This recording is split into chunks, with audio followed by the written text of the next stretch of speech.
few days ago, I was at the workshop, online workshop by OECD and European Commission about AI and materials and the future of materials.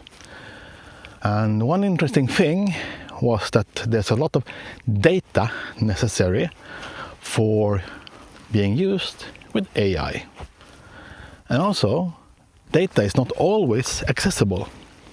For example, there is data available in papers, but papers are not always open access. So we don't have access to that data in the papers actually, and that is a problem.